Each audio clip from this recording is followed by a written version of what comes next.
오늘은 6.25 전쟁이 발발된 지 73년의 세월이 흐른 시점입니다. 1910년에 한일 합방이 되어지고 45년에 해방이 되기까지 엄청난 아픔과 고통과 탄식과 눈물의 시간들을 우리 민족은 보냈습니다.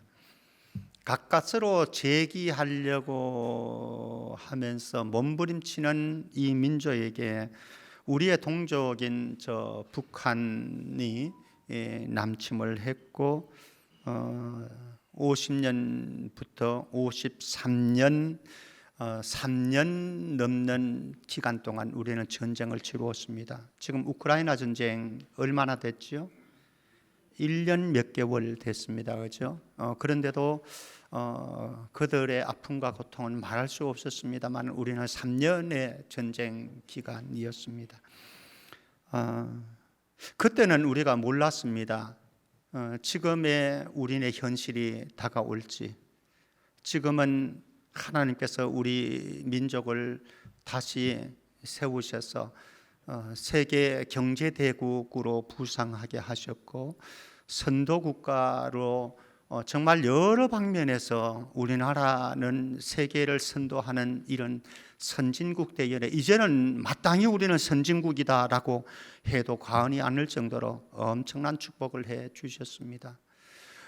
한일 합방이 되어진 그때에 그리고 6.25 전쟁이 일어난 그때에 우리는 눈물을 머금고 그리고 이 민족을 다시 세워나갈 그 땀과 피를 흘리면서 수고했습니다만 그때는 너무 원망스러웠겠죠. 불평이 수없이 쏟아졌겠죠. 눈물도 많이 흘렸겠죠. 그러나 그 속에 한국교회는 기도를 쉬지 않았고요. 하나님 앞에 부르짖었고 6.25 전쟁의 폐허 속에서도 일제의 극심한 탄압 속에서도 하나님을 소망 삼아서 교회는 부르짖었습니다. 하나님께서 엄청난 축복을 해 주셨습니다.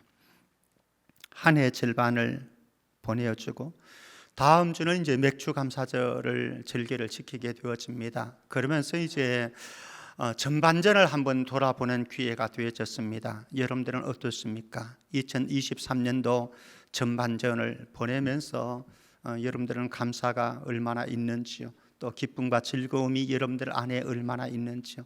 어쩌면 여러분들은 수없는 위기의 선상에서 고통을 당해왔고 아픔을 당해왔고 또 남모르는 눈물도 많이 흘렸을 것이라고 생각되어집니다.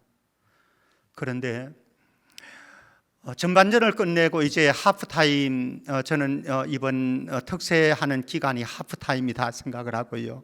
그리고 이제 후반전 7월 달 들었으면 후반전을 들어가야 되는데 후반전을 생각하고 전망을 이렇게 해볼 때도요, 먹구름이 잔뜩 끼어졌고 암울하고 위기가 수없이 찾아올 것이 예견되어집니다. 그러나 우리 하프타임 이 기간 동안 여호사밧이 하나님을 만나고 하나님 앞에 부르짖고 하나님의 응답을 받았고 그리고 하나님 앞에 쓰임받았듯이 우리 성천교회도 그런 소중한 하프타임이 되어지는 한 주간 되어지기를 주의 이름으로 축원합니다. 위기 속에 드린 기도가 있습니다. 그리고 어떻게 감사가 나오는지 현장 방문해 보겠습니다.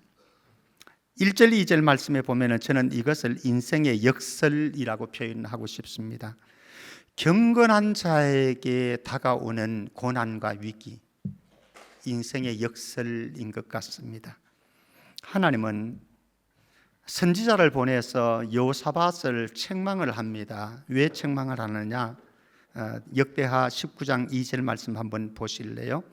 오늘 본문 이전에 있었던 바로 앞장의 사건입니다. 역대하 19장 2절 말씀에 하나님의 아들 선지자 예후가 나가서 여호사밧 왕을 맞아 이르되, 여호사밧 왕은 지금 무엇을 했는가 하면은요, 저 북이스라엘 여호사밧 왕은 남유다 왕국입니다. 수요 예배 나오셨던 분들은 다 배경을 다 알고 있습니다. 유다의 왕입니다. 참 선한 왕이었고 경건한 왕이었죠. 근데 저 북쪽에 있는 북이스라엘의 아합 왕을 찾아갔습니다. 그리고 아합 왕과 손을 잡고 아람의 벤하닷을 침공을 했습니다. 하나님께서 하지 말라고 했지만 침공을 하고 돌아왔습니다. 돌아오는 길에 이제 선지자를 만나게 되었습니다. 계속해서 19장 2절 말씀 읽습니다. 나가서 여호사밧을 왕을 맞아 이르되 왕이 악한 자를 돕고 여호와를 미워하는 자들을 사랑하는 것이 옳으니까, 여기 악한 자라고 하는 것은 아합 왕을 가리키는 거죠. 북이스라엘의 많은 왕들 가운데 가장 악한 왕 가운데 한 사람이 바로 아합 왕이었죠. 그와 동맹을 해서 손을 잡고 아람을 명분이 없는 전쟁이었거든요. 아합 왕의 욕심을 채우기 위한 명분 없는 전쟁을 했던 이것을 책망하는 겁니다. 여호와를 미워하는 자들을 사랑하는 것이 옳습니까? 그러므로 여호와께로부터 진노하심이 왕에게 임할 것입니다. 이렇게 선포를 했습니다. 이 선지자의 책망을 들은 여호사밧 왕은 정신이 번쩍 들었습니다. 사실 경건하지 않은 왕은 이렇게 선지자가 경고를 해도 아합 왕 같으면요 그냥 차버립니다. 아니, 선지자를 괴롭히게 되어지지요. 그런데 여호사밧은 달랐습니다. 경건한 왕이기 때문에 정신을 차렸습니다. 그리고 하나님이 기뻐하시는 나라로 바로 세우기 위해서 백방으로 노력을 합니다. 종교 개혁을 하고 율법을 붙잡으려고 모든 최선을 다하는 거죠. 이 정도로 여호사밧 왕은 경건한 왕이었고 선정을 베푸는 왕이었습니다. 자, 그런데 이런 왕인데 그에게 또다시 찾아오는 얼마 전에 아람의 베나닷과 더불어서 전쟁을 했습니다. 그런데 또 다시 찾아오는 위기가 있습니다. 1절 2절 말씀입니다. 그 후에 모압 자손과 암몬 자손들이 마온 사람들과 함께 와서 여호사밧을 치고다 한지라 연합군을 형성했습니다. 모압, 암몬, 마온, 심지어는 2절 말씀, 어떤 사람이 와서 여호사밧에게 전하여 이르되 온 무리가 바다 저쪽 아람에서 왕을 치러 오는데, 아람도 또 합세가 되어집니다. 이제 하사돈 다말 곧 엔게디에 있나이다. 엔게디에 진을 치고 있습니다. 수많은 무리들이 정말로 하나님의 책망을 듣고 정신을 차리고 하나님의 뜻대로, 말씀대로, 율법대로, 그래서 하나님이 기뻐하는 나라를 세우기 위해서 이렇게 혼신의 노력을 최선을 다하는 경건한 선한 왕이라고 한다면, 우리는 예상하기는 그 이후에는 형통하였더라, 이렇게 성경이 연결되어지기를 기대하는 바가 있지 않습니까? 그런데 오늘 말씀에는 그렇지 않습니다. 대거 연합군이 힘을 합세해 가지고 침공해 오는 위기를 당하게 되어지는 거죠. 우리는 생각할 때에 살아가면서 악한 사람, 악한 나라가 당하는 어려움과 위기가 있다고 한다면 당연하지, 이렇게 생각되어집니다. 왜? 악한 사람이었기 때문에, 그리고 악한 나라이기 때문에 그들이 당하는 위기 당연하다. 최근에 지금 러시아의 푸틴이 반군이 일어났습니다. 여러분들은 어떠나요? 모르겠습니다.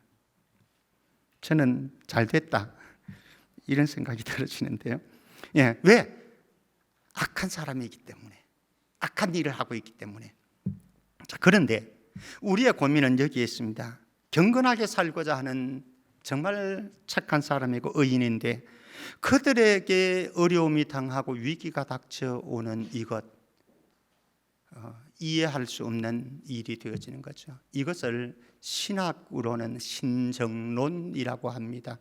하나님이 사랑의 하나님이고 의로우신 분이고 선하신 분이신데 왜 이 세상은 악인들이 득세를 하고 악한 일들이 일어나는데도 그냥 보고만 계시고 이 세상에 의로운 사람들이 오히려 고난을 받는 현장이 왜 일어납니까?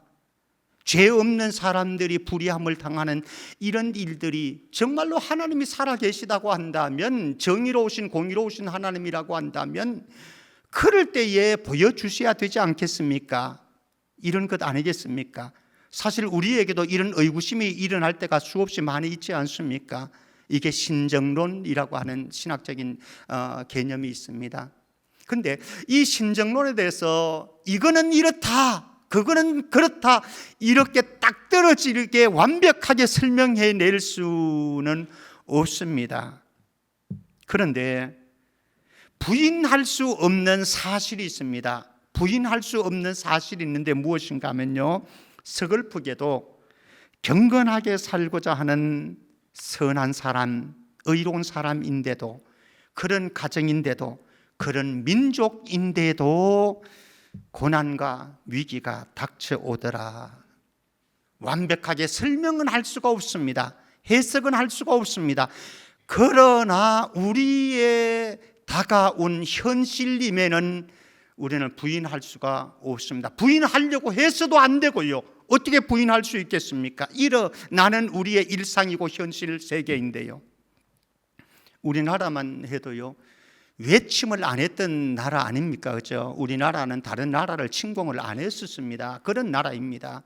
그런데 우리 알듯이 수없는 중국으로부터 얼마나 많은 공격을 받았습니까? 일본으로부터 공격을 받기도 하고, 지금은 북한의 동족인 김정은이, 김정일이,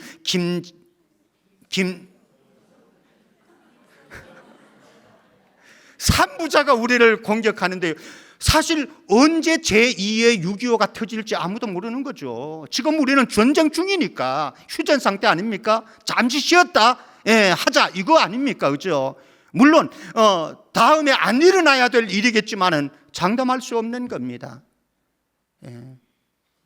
이렇게 착한 민족에게, 이렇게 좋은 민족에게 이거는 너무 부당한 거예요. 그러나 이 세상에는 인생의 역설이 있다라고 하는 거죠. 경건한 자에게, 의로운 자에게 닥쳐오는 고난이 있고 위기가 있다라고 하는 거죠. 후반전, 2023년 후반전에도요, 이런 일이 여러분들에게 다가온다라고 하는 거예요. 자, 그때의 중요한 것은 이것입니다. 위기 반응 양식인 거죠. 위기 반응 양. 우리의 이런 위기는 어차피 피할 수 없는 위기라고 한다면, 고난이라고 한다면, 현실이라고 한다면 그 속에서 우리가 어떻게 반응하느냐, 대응하느냐, 중요한 것은 이런 거죠. 사실 후반전, 2023년도 후반전 우리가 살아가지만요, 어려움과 위기로부터 자유할 수 있는 사람이 누구 있습니까? 그리고 어려움과 위기로부터 안전지대에 서 있는 사람이 누구 있습니까? 아무도 없어요. 우리 모두 다가 자유로울 수 없고 안전지대가 없습니다. 그러나 어떤 위기와 어떤 고난이 닥쳐올지라도 요사밭이 이제 반응하는 양식을 우리가 배운다고 한다면, 교훈 삼는다고 한다면, 우리는 그 위기 속에서도 너끈히 이길 수 있고 극복해낼 수 있다라고 하는 거죠. 그러면 요사밭은 어떻게 반응했는데요? 보십시다. 위기에 어떻게 반응하는지 3절 4절 봅니다. 3절 먼저 봅니다. 요사밭이 두려워하여, 첫 번째 반응 양식은 어땠다고요? 두려워했다. 지금 사방에서 대규모의 연합군이 지금 몰려오고 있습니다. 진치고 있습니다. 이 상황 속에서 두렵지 않은 사람 누구 있겠습니까? 2023년도 후반전도 제가 생각하기에는요, 여러분들에게 닥쳐올 많은 고난이 있고 어려움들이 있고 위기가 있습니다. 파도들이 칠 것입니다. 우리에게 두려움인 거죠. 불안함인 거죠. 어떤 사람들은 이야기합니다. 믿는 사람이 뭘 그렇게 두려워해, 불안해해, 염려해. 그러면은 당신은 두렵지 않습니까? 불안하지 않습니까? 원망하지 않습니까? 이 큰 위기 속에서 두렵지 않은 존재가, 불안하지 않은 존재가, 원망스럽지 않은 존재가 과연 누가 있단 말입니까? 얼마나 철인이기에 그가. 이건 자연적인 우리의 감정의 동요 아니겠습니까? 불안함도, 두려움도, 염려도, 고민도. 이것이 결코 악이 아니고 죄가 아닙니다. 그런데 중요한 것은 무엇인가 하면은 이 속에 머무르게 된다고 한다면 그것은 이제 위험한 사인인 거죠. 자, 그러면은 이 요사밧 왕이 비록 두려워하고 불안해했습니다마는, 위협감을 느꼈습니다마는 거기에서 한 걸음 더 나가는데, 그 다음 보십시다. 3절을 계속했습니다. 요사밧이 두려워하여 어떻게 했다고요? 여호와께로 낯을 향하여 간구했습니다. 저와 여러분들도 그렇게 되기를 축복합니다. 우리의 얼굴을 들고 하나님을 향해서 간구하는 것입니다. 뿐만 아니라 두 번째, 온 유다 백성에게 어떻게 했다고요? 금식을 공포를 했습니다. 생사를 걸자라고 하는 겁니다. 하나님의 도우심에 생사를 걸자라고 하는 금식 선포를 했습니다. 그 다음에 이렇게 왕이 금식을 선포하고 하나님을 향해서 얼굴을 쳐들고 간구했더니 4절 말씀, 유다 백성들이, 유다 사람이 여호와께 도우심을 구하려 하여 유다 모든 성읍에서 모여와서 어떻게 했다고요? 여호와께 간구하더라. 하나님 앞에 기도하기 시작하는 거예요. 민족적인 기도가 시작되어졌습니다. 이것 아닙니까? 일제시대 되돌아가면요, 참 아픈 고통의 위험한 순간들이었습니다만 그 속에도 한국교회는 기도를 쉬지 않았습니다. 멈추지 않았습니다. 끊임없이 숨어서라도 기도했습니다. 6.25 전쟁 진행되어지는 순간에 교회는 엄청난 공산당의 어떤 압제의 1순위가 교회 아니겠습니까? 목사 아니겠습니까? 기독교인 아니겠습니까? 그래서 엄청난 목회자들이, 장로님들이, 교인들이 순교를 당했었죠. 그때 6.25 전쟁 때만 해도요.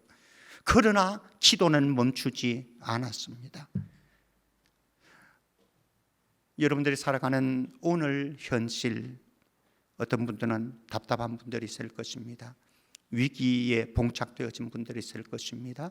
그리고 힘겨운 분들 계실 것입니다. 그리고 지금 한국 경제가 녹록지는 않습니다.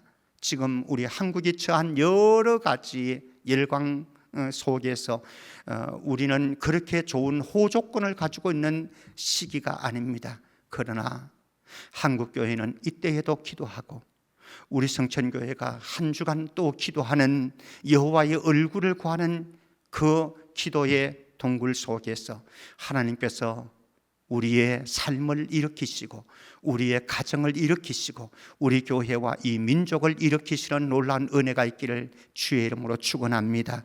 자, 이렇게 우리가 전심으로 기도해야 하는 이유가 무엇인가? 우리는 많은 부분에서 이야기할 수 있지만 12절 말씀에서 제가 좀 보겠습니다. 12절 말씀에 세 가지 초점을 봅니다. 12절 말씀 제가 봅니다. 우리 하나님이요, 그들을 징벌하지 아니하시나이까. 이 연합군을 가리키는 거죠. 악인들을 징벌하지 아니하시나이까. 그러면서 세 가지를 말합니다. 첫 번째, 우리를 치러 오는 이 큰 무리 때문에 기도하는 거예요. 우리를 치러 오는 이 큰 무리, 지금 연합군이 요사밧에게는 치러 왔습니다마는 여러분들을 치러 오는 세력들은, 일들은, 위기들은 무엇입니까? 어떤 분은 건강이 여러분들을 치고 있고, 어떤 분들은 자녀들의 문제가 여러분들을 공격하고 있고, 어떤 분들은 사업장에, 직장에 위협을 당하고 있습니다. 이게 너무나 큰 거예요. 너무나 힘겨운 거예요.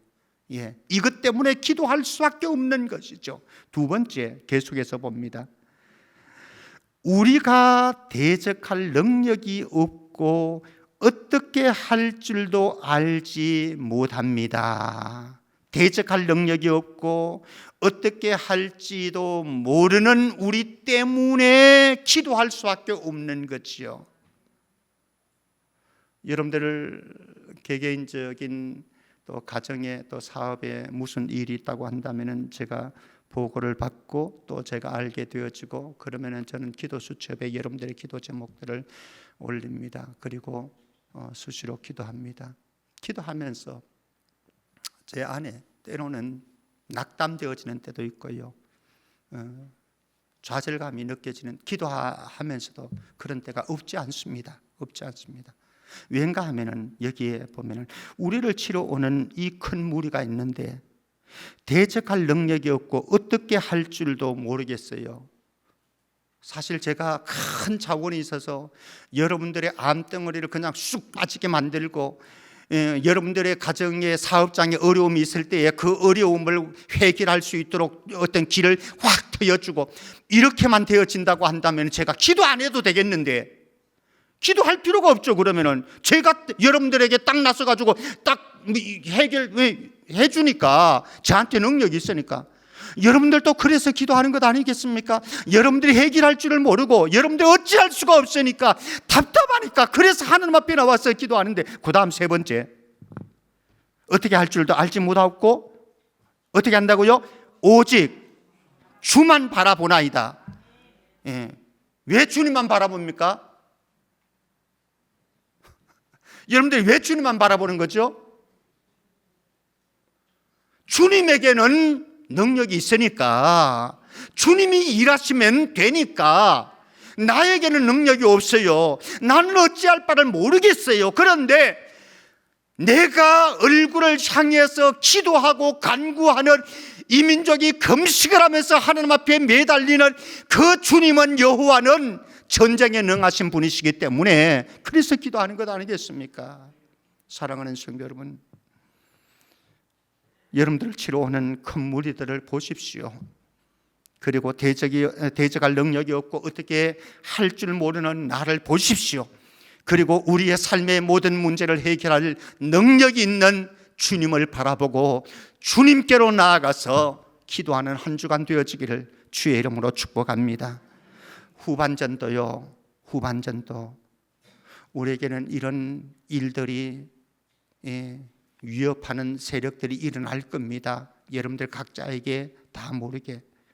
그러나 그 속에서 우리는 허덕일 것입니다. 나에게 자원이 없기 때문에. 그럼에도 불구하고 그때마다 오직 주만 바라볼 수 있기를 축복합니다. 자, 그런데 하나님이 기도 응답을 하는데 놀라운 게 있어요. 무엇인가 하면은 황당한 전략인데, 표현이 좀 그렇습니다만은 황당한 전략인데, 여리고 전쟁도 그랬잖아요. 정말 황당한 전쟁 아니겠습니까? 오늘 또 이제 황당한 전략이 나오는데, 황당한 전략인데 승리의 기쁨을 주시는 하나님이시더라. 한번 볼까요? 그러면은 20절 말씀 보십시다. 요사밧은 전쟁을 하러 나가는 백성들, 군사들에게 이렇게 당부를 합니다. 20절 말씀 같이 봅니다. 제가 읽어드립니다. 이에 백성들이 아침에 일찍 일어나서 더구와 들로 나가니라. 나갈 때에 요사밧이 서서 이르되, 같이 읽습니다. 시작. 유다와 예루살렘 주민들아, 내 말을 들을지어다. 너희는 너희 하나님 여호와를 신뢰하라. 그리하면 견고히 서리라. 그의 선지자들을 신뢰하라. 그리하면 형통하리라 하고. 후반전, 2023년 후반전 살아갈 때요, 지낼 때에 결코 만만치 않습니다. 고난도, 위기도, 어려운 일들이 닥쳐올 거예요. 그러나 그때에 저와 여러분들이 정신을 차리고 믿음으로 하나님을 신뢰하는 절대 신뢰를 가지고 믿음으로 무장해 있기를 주님의 이름으로 축복합니다. 출발이 그것입니다. 자, 그 다음에 이제 요사밧 왕이요, 백성들과 더불어서 의논을 하는데, 의논을 해서 내놓은 어떤 전략을 한번 보십시다. 재미있습니다. 21절. 백성과 더불어 의논하고 노래하는 자들을 택하여 찬양대를 쌓겠습니다. 노래하는 자. 노래하는 자들을 택하여 거룩한 예복을 입히고 성의 가운을 입혔습니다. 입히고 군대 앞에서 행진하며 뭐를 한다고요? 여호와를 찬송하여 이르되, 무엇이라고 찬송하는가 하면은 여호와께 감사하세. 말이 되나요? 지금 전쟁을 하러 가는데 죽음을 눈앞에 두고 있는데 언제 죽을지도 모르는데 여호와께 감사하세. 왜요? 그의 인자하심이 영원하노다. 이렇게 찬양하라는 거예요. 저 북한의 김정은이가 내려오면은요, 제가 찬양대를 가운을 입히고 제일 앞에 저 파주 쪽으로 빨리 보낼 겁니다. 군대 육군보다도 해군보다도 빨리 보낼 겁니다. 빨리 오세요. 지금 이거예요, 이거. 여러분들, 전쟁을 하러 나가면 누가 먼저 나가야 됩니까? 완전 무장한 정예의 부대가 제일 앞에 서야 되는 거예요, 이게. 근데 이렇게 황당한 일이 세상 전체에 어디 있습니까? 찬양대를 준비해가지고 가운을 입혀가지고 찬양하라는 거예요. 저 같으면 찬양이 안 나올 것 같아요. 불평, 불만이 나오지. 근데 찬양하라고 하는 거예요. 무슨 찬양을? 여호와께 감사하세요. 아마 다음 주에 우리 추수감사절 절기를 지키는데 아마 여러분들 감사헌금을 드리면서도 넣으면서도 아마 입이 편치가 않을 거예요. 왜? 감사가 없거든. 따지고 세워봐도 감사가 느껴지지 않고 보이지 않거든. 근데 넣으라고 봉투를 받았으니 어쩔 수 없이 넣기는 넣는다마는 황당한 전략입니다마는, 말도 안 되는 전략입니다마는 여리고 전쟁이 그러했듯이, 그런데 하나님이 하시는 것 한번 보실까요? 22절 23절 그 상황 속에서 승리를 이끌어내신 하나님을 봅니다. 22절 그 노래와 찬송이 시작될 때에 여호와께서 주체입니다. 여호와께서 복병을 두어 유다를 치러 온 암몬 자손과 모압과 세일산 주민들을 어떻게 한다고요? 치게 하심으로 어떻게 되었다고? 그들이 패했다. 연합군인데 큰 무리였는데 두려워 떨었는데 그들이 패했습니다. 하나님께서 치셨다라고 말씀하셨거든요.